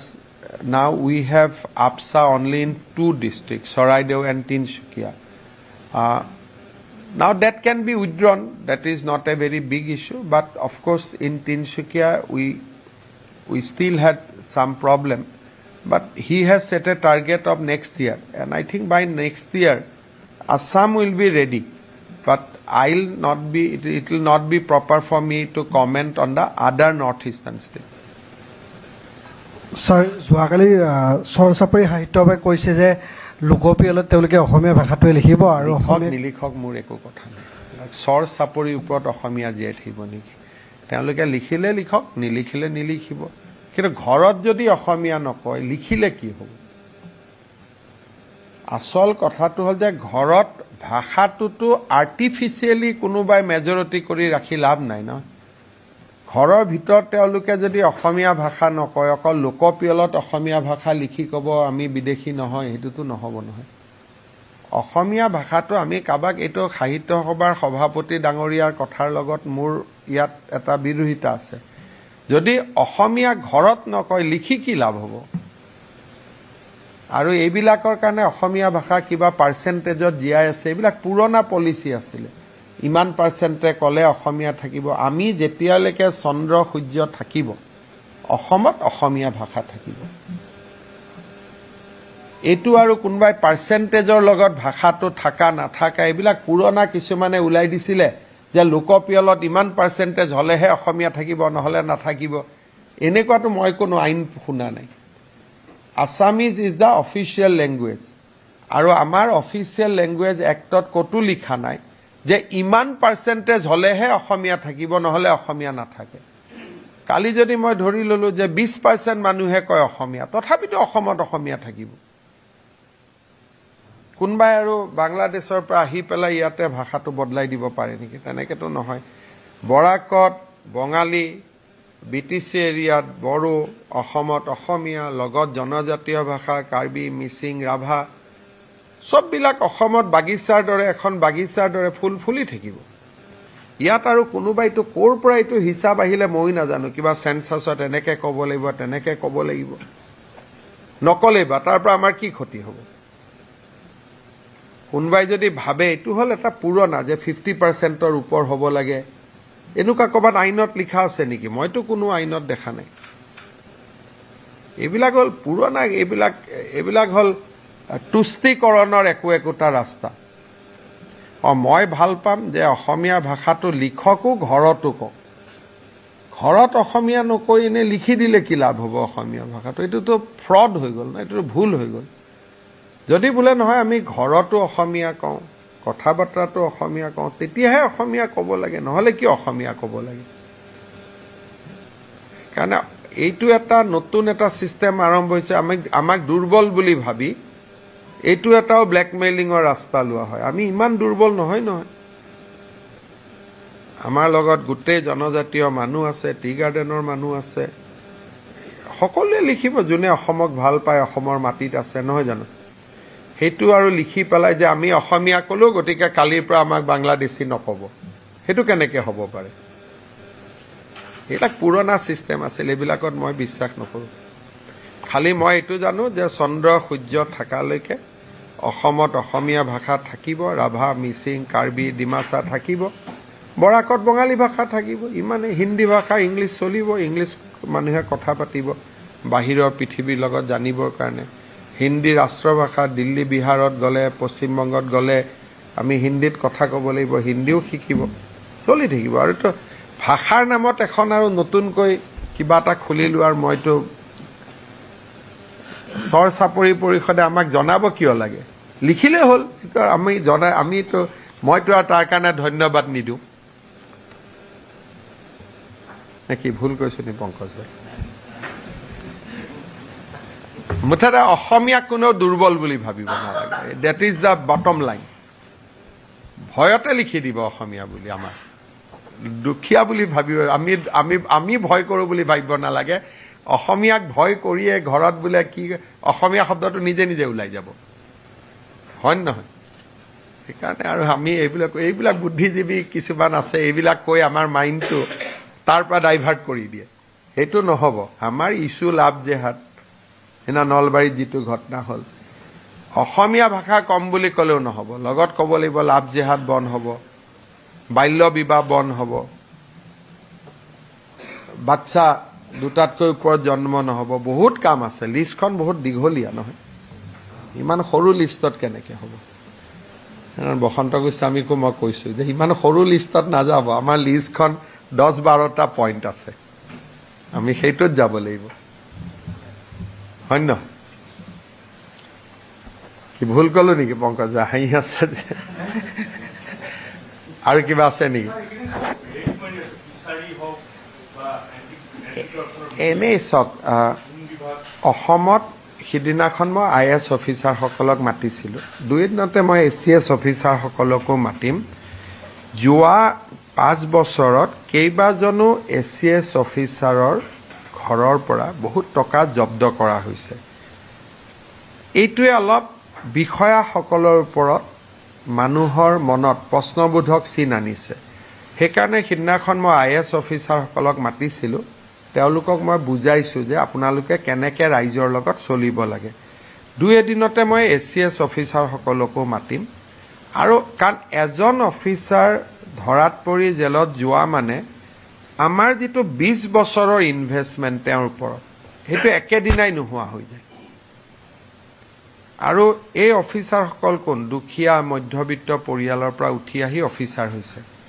তেওঁলোকৰ পৰা কোনেও এইটো আশা নকৰে। সেইকাৰণে আপোনালোকে এই চৰকাৰখন যাওঁতে দেখিব যে কোনোবা এজন অফিচাৰে যদি আপোনাৰ পৰা টকা লৈছে, ঘটনাটো, নামটো নিদিব লাগিলে, ঘটনাটো দি হ'লেও আমাক জনাওক। এনেকুৱা বহুত ছিষ্টেম আমি ডেভেলপ কৰি আছোঁ। মই বাজেটখনৰ কাৰণে ৰখি আছোঁ। বাজেটৰ পিছত আপোনালোকে বহুত নতুন কথা শুনিব। আমি দুৰ্নীতিটো একদম নোহোৱা শব্দটো ক'ব নোৱাৰোঁ, কিন্তু বহুত কমাব লাগিব, কাৰণ নহ'লে মানুহে গভৰ্ণমেণ্টৰ পৰা লাভ নাপায়। এতিয়া আজি ৰাতিপুৱা মোক পীযুষ হাজৰিকাই কৈছে যে প্ৰায় 5 লাখ গছৰ পুলি, কি আলু এইটো আমাৰ লেচু, তাৰপিছত এইটো কি ড্ৰেগন ফ্ৰুটছ, তাৰপিছত আপেল, বগৰী, গুৱাভা, এইবিলাক ইয়াতে আছে। এতিয়া ময়ে 5 বছৰ মুখ্যমন্ত্ৰী হ'লোঁ, এগ্ৰিকালচাৰৰ তলৰ অফিচাৰখিনি তাত যায়, তেওঁলোকে হয়তো ভাল কৰি দিয়ে, বেয়া কৰি দিয়ে, মই নাজানো, কিন্তু এইটোকে এখন মিটিং কৰি দিলে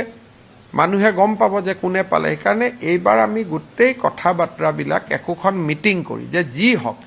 এখন মিটিং কৰি, মিটিঙত মন্ত্ৰী যাব লাগে বুলি কথা নহয়, পঞ্চায়ত, জিলা পৰিষদ সকলোকে ইনভলভ কৰি চব বস্তু একোখন মিটিং কৰি বিলাব লাগে, যাতে কোনোবা অপাত্ৰত যদি গৈছে লগে লগে ৰাইজে ধৰিব পাৰে।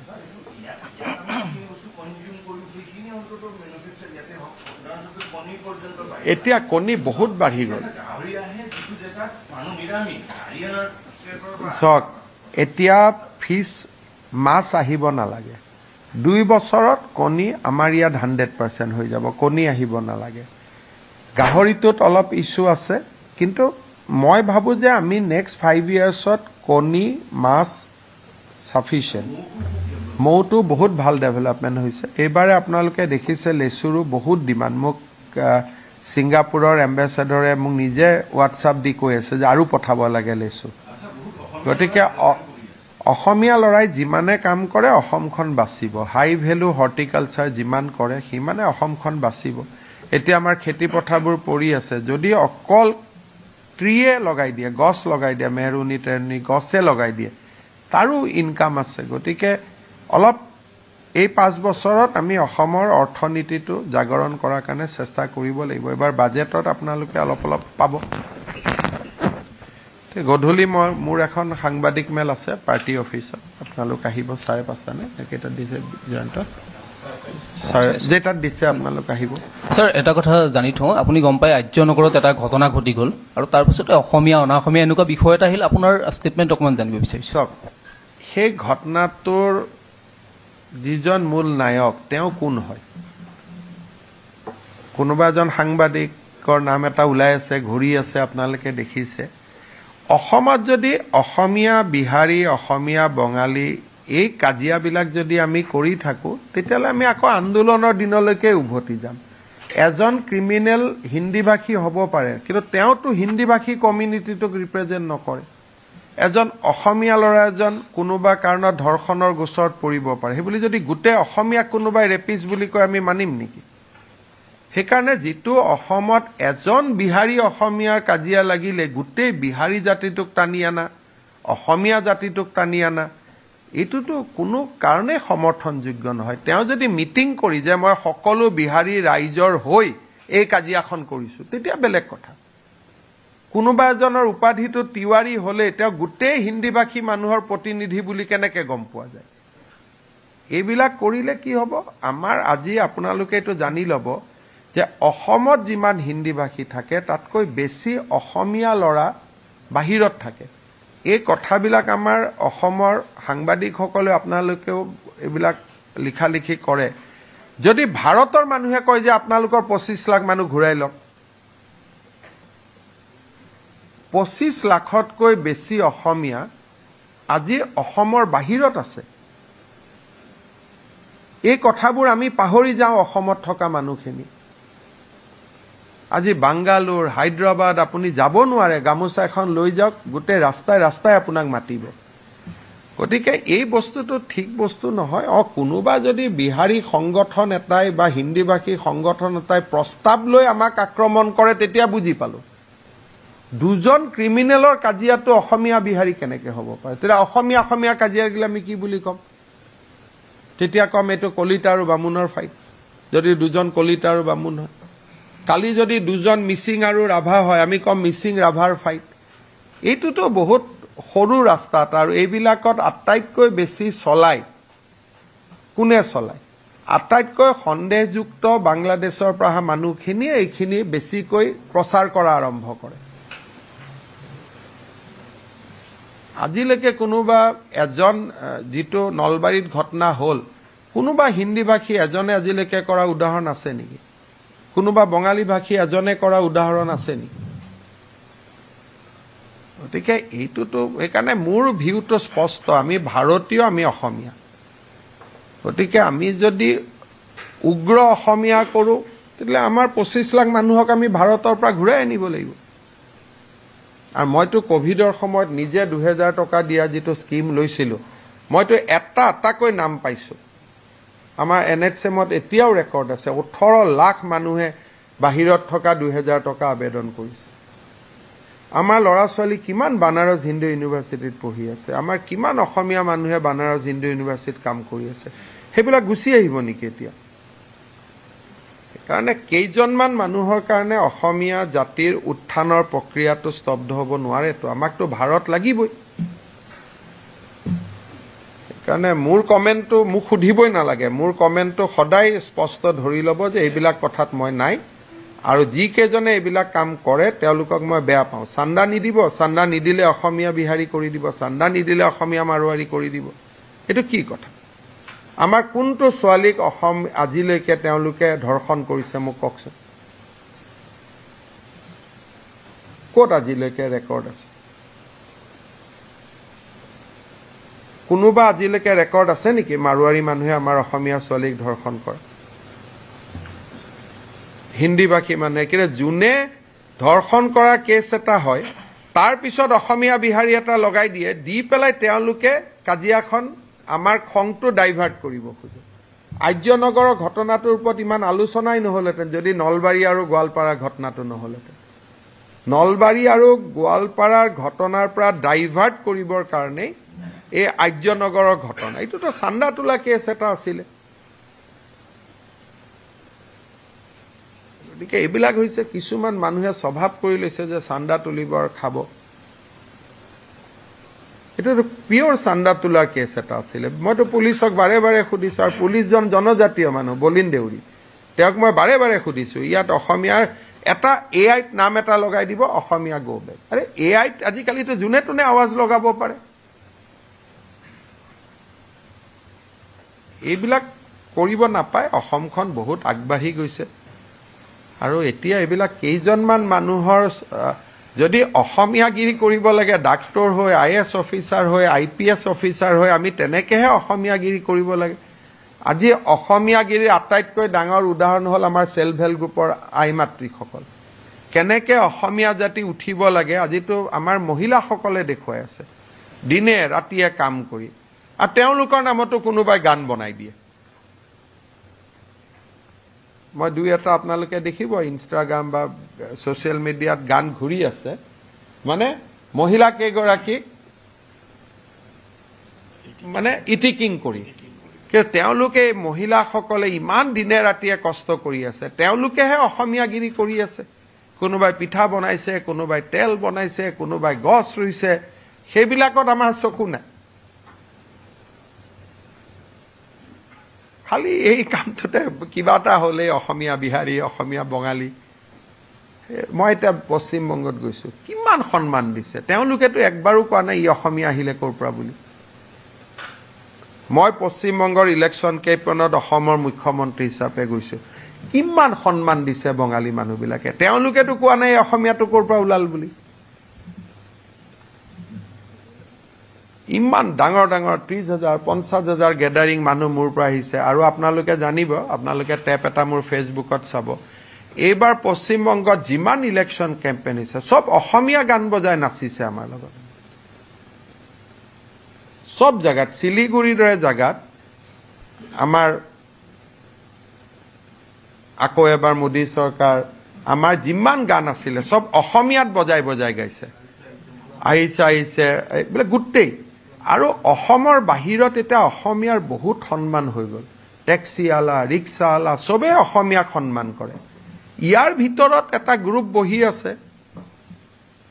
যাতে অসমক বদনাম কৰিব পাৰে তেওঁলোকে বুজি নাপায় যে এজন বিহাৰী ভাষিক হিন্দী ভাষিক কথা কোৱাৰ লগে লগে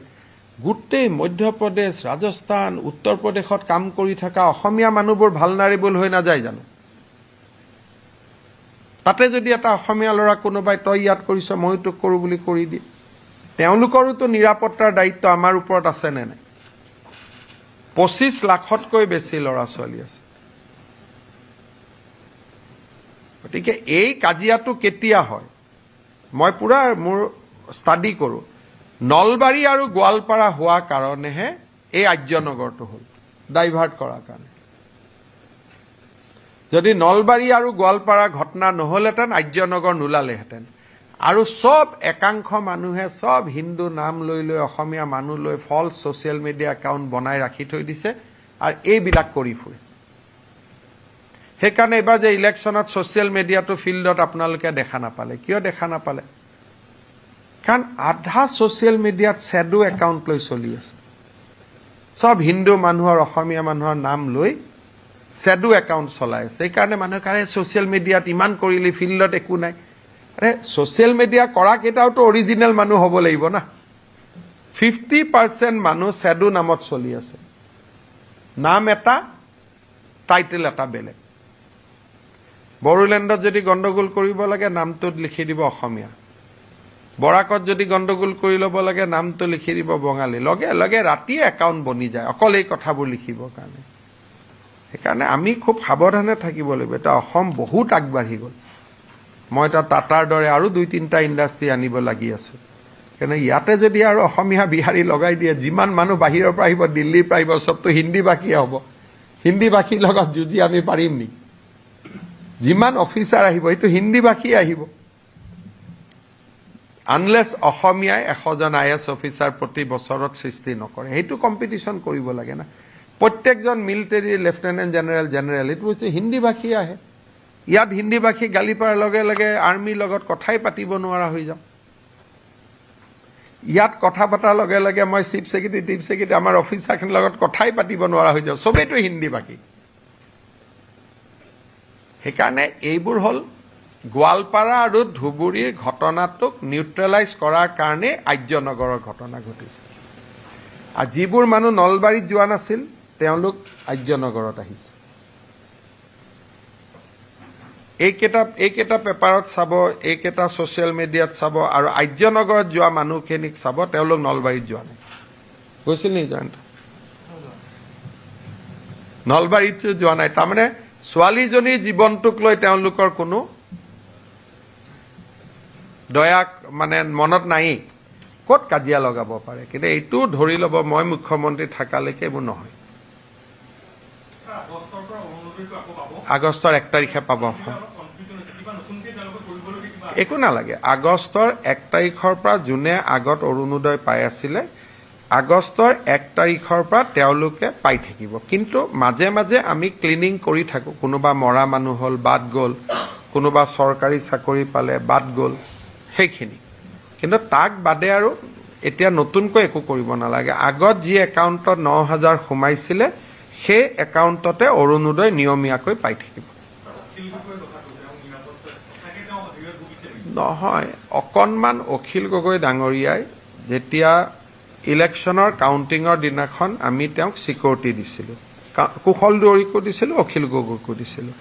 পিছত ছিকিউৰিটি উইড্ৰ হ'ল কিন্তু অখিল গগৈ ডাঙৰীয়াই আৰক্ষীক জনাইছিলে যে মোৰ ছিকিউৰিটিটো ৰাখিব লাগে মই গম পোৱা নাছিলোঁ যেতিয়া মোক IGPয়ে ক'লে যে এনেকুৱা ৰিকুৱেষ্ট এটা আছিলে তেতিয়া ছিকিউৰিটিটো দি দিছোঁ কাৰণ তেওঁলোকৰ কিবা মনত থাকিব পাৰে নহ'লে আকৌ কিবা এটা হ'লে মোৰ গাতে বদনাম হ'ব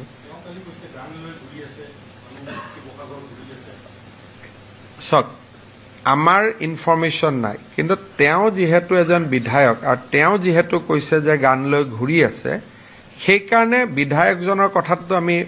অস্বীকাৰ কৰিব নোৱাৰোঁ সেইকাৰণে আমি ছিকিউৰিটিটো বঢ়াই দিছোঁ কাৰণ আমাৰ কাৰণে তেওঁৰ জীৱনৰ মূল্য আছে তেওঁ এজন সন্মানীয় বিধায়ক গতিকে এইটো মানে এটা ৰুটিন প্ৰচেছ যেতিয়া তেওঁ দুদিন পিছত ইমান পুলিচ থাকিলে লগত বেয়াই লাগে দুদিন পিছত তেওঁৱে ক'ব যে মোৰ পৰা গুচাই দিয়ক বুলি এইবোৰ কাৰণ পুলিচ ইমান লগত থাকিলে প্ৰাইভেচি বোলা বস্তুটোৱে নোহোৱা হৈ যায়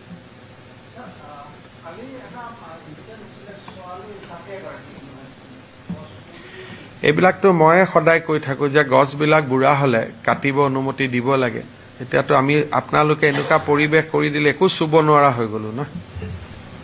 এতিয়া যোনে গছ কাটাৰ বিৰুদ্ধে আন্দোলন কৰে তেওঁলোকে আজি ফেচবুক দি আছে গছবিলাক ভাল কৰি ৰখা নাই এতিয়া এইটো এটা প্ৰচেছ যে কিছুমান গছ যেতিয়া বিপদজনক অৱস্থালৈকে আহে সেই গছটো আমি কাটিব লাগিব কাটিলে মানুহ কিছুমান ওলাই আহে বিপদজনক গছ আজি দীঘলী পুখুৰীটো যিকেইডাল গছক লৈ আন্দোলন কৰিলে 10 বছৰ পিছত ইও বাগৰিব কাৰণ এটাতো তাৰোতো জীৱনকাল আছে সেইকাৰণে ফৰেষ্ট ডিপাৰ্টমেণ্টে কি কৰে যে আয়ুক চাই পেলাই গছডাল কাটি তাত নতুন প্লেণ্টেশ্যন কৰে কিন্তু ইমান হুলস্থুল হৈ যায় এতিয়া কালিও চাবুৱাৰ ছোৱালীজনীৰ মৃত্যু হৈছে দুখজনক সেই গছডাল কাটিব লাগিছিলে আগতে কিন্তু কাটাৰ কাৰণে পৰিৱেশটো নাই নহয় এতিয়া আপুনি অলপমান আপুনি এটা ছ'চিয়েল মিডিয়াত অলপ লিখক যে মহানগৰীত বিপদজনক গছবিলাক চৰকাৰে কাটিব লাগে কিয় কাটা নাই বুলি তেতিয়াহ'লে মই কাটি দিম নহ'লে আকৌ কাটা আৰম্ভ কৰাৰ লগে লগে সিফালৰ পৰা আহি যায় যে কিয় কাটিলে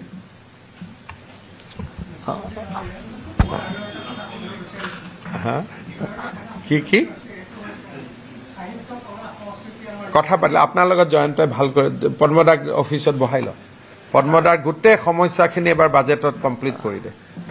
চিফ মিনিষ্টাৰ আপোনাক একদম এতিয়া লৈ যাম ধুনীয়াকৈ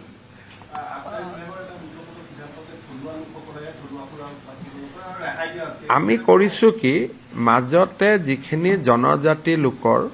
বা ধৰক হাজে হ'ল বা আমাৰ ৰহিয়ে হ'ল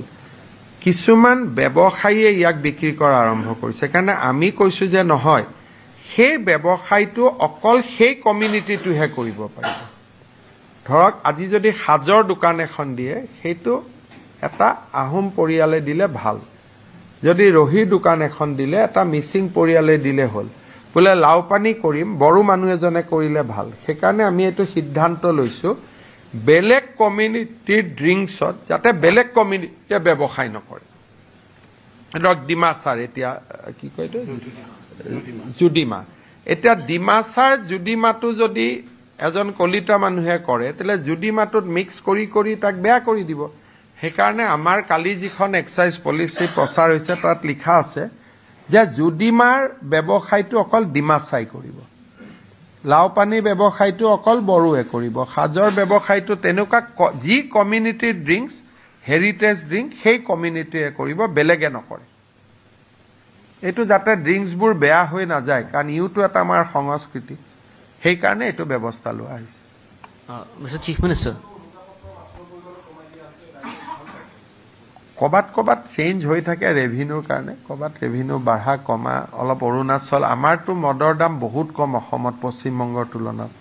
কাৰণ অৰুণাচল আৰু মেঘালয়ত কম যদি পশ্চিমবংগৰ দৰে আমি ৰেট কৰিব পাৰোঁ তেতিয়াহ'লে দাম বাঢ়িব দাম বাঢ়িলে মদ খোৱা মানুহৰ সংখ্যাও কমিব আৰু আমাকতো বাৰু চৰকাৰ ৰেভিনিউটো অপশ্যনেল, কিন্তু এতিয়া আমি দামটো বঢ়াব নোৱাৰোঁ কিয়? দাম বঢ়ালে অৰুণাচলৰ পৰা বা মেঘালয়ৰ পৰা গোটেই বটলবিলাক আহি অসমত সোমাই যায়। নহ'লে এক্সাইজৰ ওপৰত অলপ আমাৰ ইয়াত দাম বহুত হ'ব লাগে। এটা হুইস্কিৰ বটল আমি 250 টকা দিওঁ, পশ্চিমবংগই 500 টকা দিয়ে। সেইকাৰণে অলপ নহ'লে আমি অলপ দাম বঢ়াই বস্তুটোৰ প্ৰচলনটো আমি বন্ধ কৰিব পাৰিলোঁ। Mr. Chief Minister, one question. Assam Police is investigating for the past 2 days a very concerning case where there are allegations against school students who are minors of creating deep fake videos of sexual nature. So how do you see this, and if the education department is going to speak to? I think police has some specific information. They are doing it. Let their report comes, because sometime it may not come out to be true. So let us wait for the police report. Thank you.